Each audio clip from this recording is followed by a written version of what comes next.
Hello everyone, welcome to Krishna coaching centre class 11 political science. और हमारी book चल रही है पॉलिटिकल थ्योरी। इसका चैप्टर 2 है फ्रीडम। इसमें हम पार्ट 2 देख रहे हैं। सो हमने क्या अभी तक देखा कि we have defined freedom as absence of constraint, और उसके अलावा उसके लिए रिड्यूस करना पड़ेगा या मिनिमाइज करना पड़ेगा सोशल कंस्ट्रेंट को, ताकि हम अपनी एबिलिटीज के हिसाब से जो चॉइसेस हैं वो फ्रीली बना सकें। हाउएवर ये सिर्फ एक एस्पेक्ट है फ्रीडम का। अगर आप इसे अनदर वे से देखो तो freedom also has a positive dimension. Positive dimension कैसे? कि to be a free society must widen the area in which individual group and communities will be able to charter their own destiny on what they wish to be. So अगर आप freedom को देखो तो यहाँ पे हर कोई अपना decision ले पाएगा, हर कोई अपनी तकदीर चुन पाएगा। सो फ्रीडम का मतलब क्या है? Which allows full development of individual creativity, उसकी सेंसिबिलिटीज कैपेबिलिटीज को, चाहे वो स्पोर्ट्स हो, साइंस हो, आर्ट, म्यूजिक हो, एक्सप्लोरेशन हो। एक फ्री सोसाइटी कौन सी सोसाइटी है? वो इनेबल करेगी किसी को भी to pursue one interest with minimum of constraint. बहुत कम रुकावटों के साथ जो इंसान है वो अपना वर्क कंटिन्यू कर पाएगा। तो फ्रीडम इज कंसिडर्ड वैल्यूएबल क्योंकि ये अलाउ करेगा टू मेक चॉइसेस और एक्सरसाइज हमारी जजमेंट्स को। ये परमिट करेगा exercise of individual power of reason and judgement. अब सोर्स ऑफ कंस्ट्रेंट जो लगाएंगे हम, जो भी हम रोक टोक लगाएंगे, उसका सोर्स क्या रहेगा? So restraint on freedom of individual may come from domination of external controls. Control obvious सी बात है, शुरू में तो एक्सटर्नल रहेंगे, कुछ इंटरनल कंट्रोल्स भी हैं, वो हम पढ़ते हैं सोशलॉजी या फिर साइकोलॉजी में। सो ये जो रिस्ट्रिक्शंस हैं, it may be imposed by force और द गवर्नमेंट थ्रू लॉस।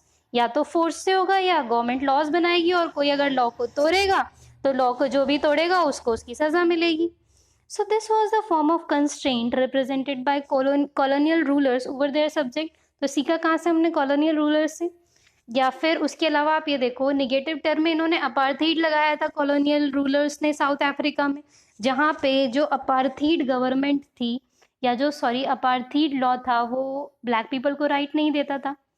कुछ form of government it may be inevitable, but if the government is a democratic one, जो मेंबर्स ऑफ द स्टेट है ये कुछ कंट्रोल ओवर देयर रूलर्स लगा सकते हैं कि हाँ ठीक है, ऐसा नहीं है कि डेमोक्रेसी में सरकार जो चाहेगी वही होगा। There are some constraint. So this is why जो डेमोक्रेटिक गवर्नमेंट है, it is considered to be important means of protecting the freedom of people. So इसीलिए जो डेमोक्रेटिक गवर्नमेंट है ये इंपॉर्टेंट मीन्स है लोगों के आज़ादी को बचाए रखने के लिए। पर जो कंस्ट्रेंट है फ्रीडम पे can also result from social inequalities of the kind implicit in the caste system. But आप ये देखो, कंस्ट्रेंट ऑफ फ्रीडम है वो सोशल इनइक्वालिटीज की वजह से भी तो होता है ना।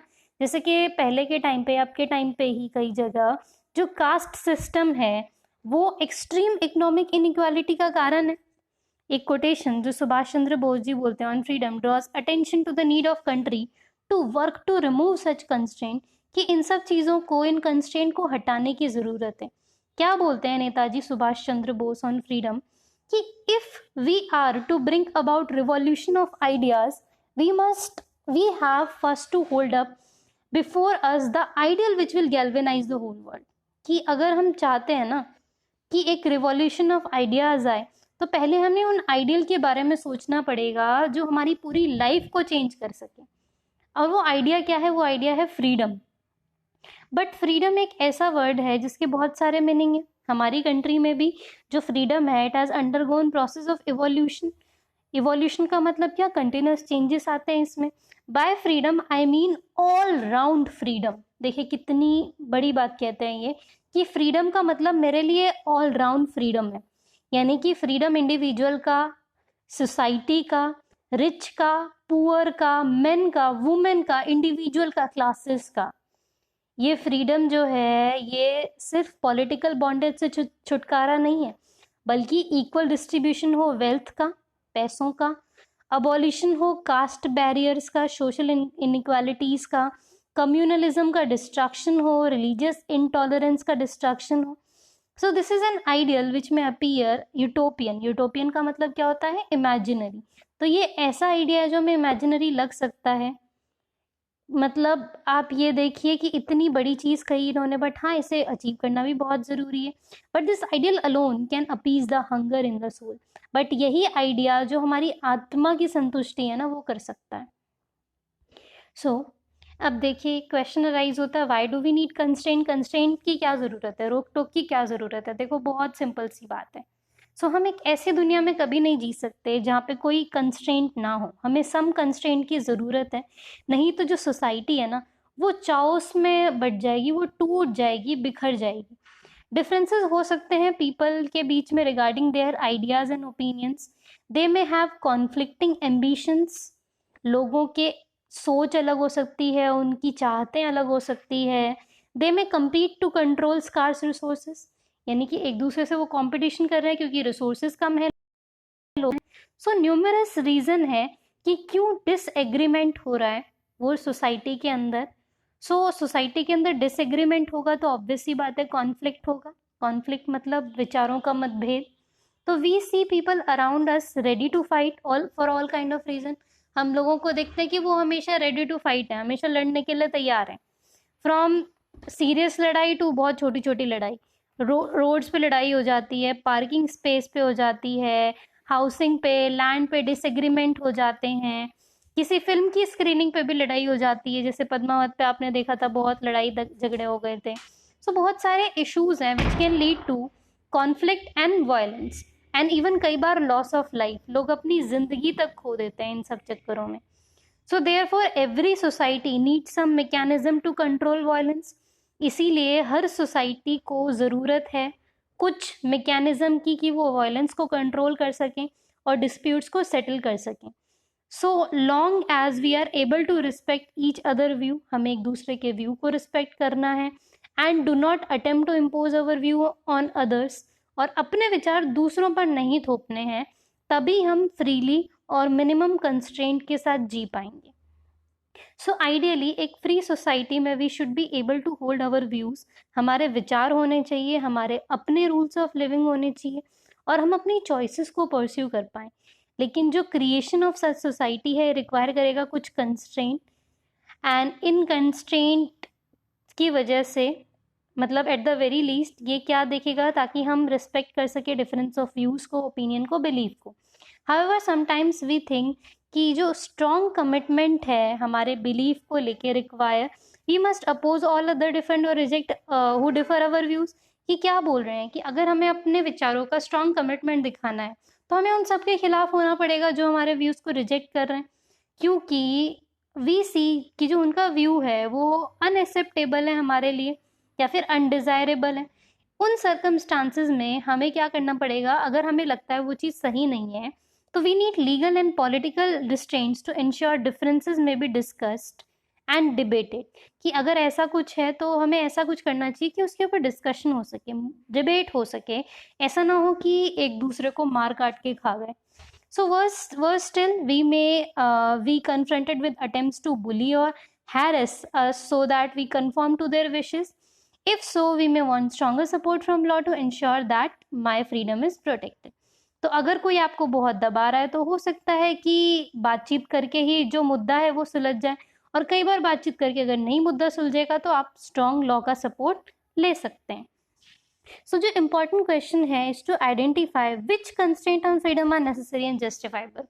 कि कौन से चीज़ों को आप ऐसा कह सकते हो कि उस पर रोक टोक लगाने की ज़रूरत है, किस पे नहीं है, किन चीज़ों की हम बात करेंगे, किन चीज़ों की नहीं करेंगे। सो हम अभी देखते हैं इसको। इससे पहले जो बॉक्स में दे रखा है बेटा, ये बॉक्स वाली चीज़ें बहुत ज़रूरी होती है। सो this is what this is liberalism. अब देखो लिबरलिज्म क्या कहता है, व्हेन वी से कि जो someone's parent are very liberal, कि किसी के पेरेंट जो है ना वो बहुत ही लिबरल है, तो हमारा क्या मतलब है कि they are tolerant to the difference of opinion. आज़ाद ख्याल के, यानी कि जो डिफरेंस ऑफ ओपिनियन है उनके बच्चों और पेरेंट्स के बीच में, वो उसको लेके टॉलरेंट है। ऐसा नहीं है कि वो उसके खिलाफ बात कर रहे हैं या बहुत रोक टोक लगा रहे हैं। तो पॉलिटिकल आइडियोलॉजी में अगर हम देखें तो लिबरलिज्म को क्या बोलते हैं, with tolerance as a value. कि आप उस चीज़ को टॉलरेट कर रहे हो, यानी कि आप उसके खिलाफ बहुत कुछ नहीं कह रहे हो ऑल्दो आपको वो पसंद नहीं है। क्योंकि आपको पता है कि वो आपको पर्सनल लेवल पे चीज़ें पसंद नहीं है, ऐसा नहीं है कि सोसाइटी में चीज़ें गड़बड़ है। तो liberals have often defended the right of a person, और लिबरल डिफेंड करते हैं किस चीज़ को, पर्सन के राइट को, कि वो एक्सप्रेस कर सके अपने ओपिनियन को, बिलीफ को, even when they disagree with them, disagreement के बाद भी वो इस चीज़ पे बिलीव करते हैं। But that is not all that there is to liberalism, and liberalism is not the only modern ideology that support tolerance. तो liberalism ऐसा नहीं है कि सिर्फ इन सब चीज़ों तक सीमित है। liberalism, आज़ाद ख्याल, बहुत बड़ी चीज़ है, मतलब मॉडर्न आइडियोलॉजी में भी ये सपोर्ट करता है टॉलरेंस वगैरह को। अब व्हाट इज मोर डिस्टिंक्टिव, क्या चीज़ डिफरेंट है, डिस्टिंक्टिव मतलब डिफरेंट है अबाउट मॉडर्न लिबरलिज्म, कि ये फोकस करेगा इंडिविजुअल पे, जैसे कि फॉर लिबरल एंटिटीज जैसे कि फैमिली, सोसाइटी, कम्युनिटी हो गई, have no values in themselves but only if you are valued by individual. तो ओवरऑल की वैल्यू जो है वो हो सकता है कुछ अलग वैल्यू हो, पूरी फैमिली का एक अलग वैल्यू हो, लेकिन एक इंडिविजुअल का अलग वैल्यू होगा।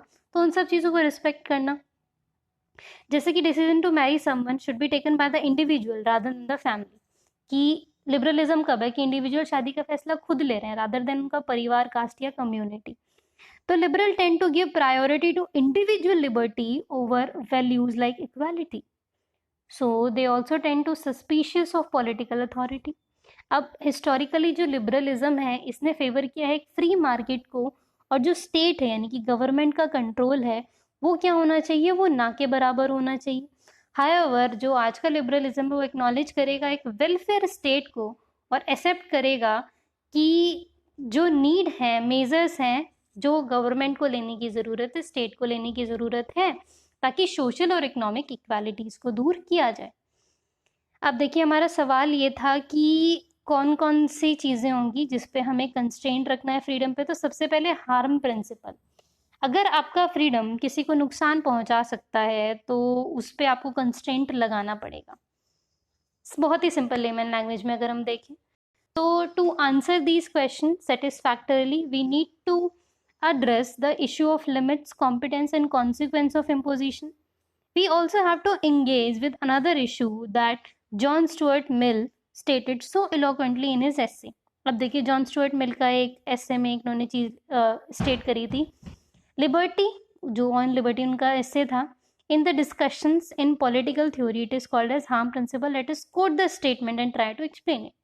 इसको हम एक्सप्लेन करने का कोशिश करते हैं।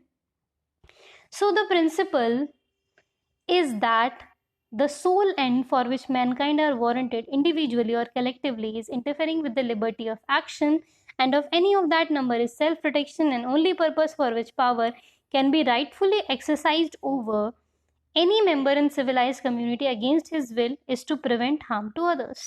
सिंपल सी सीधी सी क्या बात है कि एक इंडिविजुअल के लिए अपनी आज़ादी बहुत ज़्यादा ज़रूरी है, बट उसकी जो आज़ादी है वो ऐसा ना हो कि लोग उससे हार्म हो, मतलब that should prevent harm to others. अब मिल इंट्रोड्यूस करेंगे एक इम्पॉर्टेंट डिस्टिंक्शन, वो डिस्टिंग्विश करेंगे सेल्फ रिगार्डिंग एक्शंस और वो एक्शंस जिसके कॉन्सिक्वेंसेज होंगे इंडिविजुअल एक्टर पे और किसी और पे नहीं होंगे। अब देखिए वो एक्शंस जिसके कॉन्सिक्वेंसेज अदर्स पे होंगे, यानी कि आपके लिए वो आज़ादी का काम था लेकिन उसका फर्क दूसरों पे पड़ा, उसका असर दूसरों पे हुआ। वो आर्ग्यू करते हैं that with respect to action और choices that affect only one self, self regarding action, the state has no business to interfere. वो क्या बोल रहे हैं कि ऐसे डिसीजन जो सिर्फ अपने आप पे फर्क डालेंगे, स्टेट में उनका कोई इंटरफेरेंस नहीं है। भाई मुझे पढ़ाई करनी थी, मैंने टीवी देख लिया, उससे स्टेट पे थोड़ी कोई फर्क पड़ेगा, तो स्टेट उसमें इंटरफेयर ना करे। जबकि स्टेट किस में इंटरफेयर करेगा, जो चीज़ दूसरों को फर्क डालेगी। जैसे मैंने कहा कि मैंने फैसला ले लिया है कि मुझे टेररिस्ट बनना है, सो उस पर अब स्टेट को इंटरफेयर करना पड़ेगा ना। So that's my business, I do what I like और what does is concern you, it does not affect you. In contrast with respect to action जिसके कोई कॉन्सिक्वेंसेज दूसरों पे नहीं होंगे, दूसरों को हार्म नहीं करेंगे, स्टेट उस पर फैसला नहीं लेगा। वो उस पर फैसला लेगा जो चीज़, जो मेरा एक्शन सोसाइटी को फर्क कर सकता है। However as freedom is core of human society, ये बहुत क्रूशियल है एक डिग्निफाइड ह्यूमन लाइफ के लिए भी, कि अगर आपको एक डिग्निफाइड ह्यूमन लाइफ जीना है तो आपको फ्रीडम होना चाहिए। It should only be constrain in special circumstances. अब जो हार्म कॉज्ड है must be serious, for minor harm will recommend only social disapproval and not the force of law. अब देखो ये बोलते हैं कि अगर आपके किसी एक्शन से सोसाइटी को हार्म हो रहा है तो मिल बोलते हैं उसको भी आप दो पार्ट में डिवाइड कर सकते हो। अगर कोई माइनर हार्म है, जो कोई बहुत छोटा मोटा हार्म है, तो उसे सोसाइटी को ही डील करने दो। बट अगर कोई मेजर हार्म है तो फिर उसको लॉ डील करेगा। छोटा मोटा कैसे कि मान लो कोई बच्चा है वो खाना चुरा के भाग गया, या उसने 20-50 रुपए चुरा लिए, तो ये ऐसी चीज़ नहीं है जिसके अंदर लॉ को बहुत ज़्यादा इंटरफेरेंस करना पड़े। जैसे playing of loud music in the apartment building should bring only social disapproval. Building में आप बहुत म्यूजिक बजा रहे थे, उसमें पुलिस को इन्वॉल्व मत करो, सोसाइटी ही उस चीज़ को सॉर्ट आउट कर देगी। तो they should indicate their disapproval. Inconvenience होता है लोगों को, बट ऐसा नहीं है कि आप उसमें लॉ को ले आओ। अब जो हार्म है, playing loud music causes it preventing those in apartment from talking, sleeping, listening to their own music, उससे सोसाइटी को थोड़ा बहुत डिस्टर्ब हो रहा है। बट वो ऐसा डिस्टर्बेंस नहीं हो रहा कि कोई सुसाइड कर लेगा कि हाँ भैया बहुत म्यूजिक चलाते थे इस वजह से मैंने सुसाइड कर लिया, तो ये माइनर हार्म है जो प्रोवोक करेगा सोशल डिसअप्रूवल को, but it is not a fit case for legal punishment उनके हिसाब से। अब constraining actions by force of law only happen जब कोई सीरियस हार्म हो सोसाइटी को, तो वो इस चीज़ पे डिस्कस आउट करने की कोशिश करते हैं। तो people should be ready to tolerate different ways of life, different point of view, different interest, and वो ऐसा होना चाहिए कि सोसाइटी को वो कॉज हार्म कॉज ना करे, सोसाइटी को वो परेशान ना करें। इसीलिए जो सच टॉलरेंस है need not to be extended to views और एक्शन। और स्टेट कब इंटरफेयर करेंगे? स्टेट तब इंटरफेयर करेंगे जब बात बहुत ज़्यादा बढ़ जाएगी, जब मुद्दा कोई बहुत बड़ा होगा। So let's keep this part by now. I'll meet you all in my next video. So thank you so much.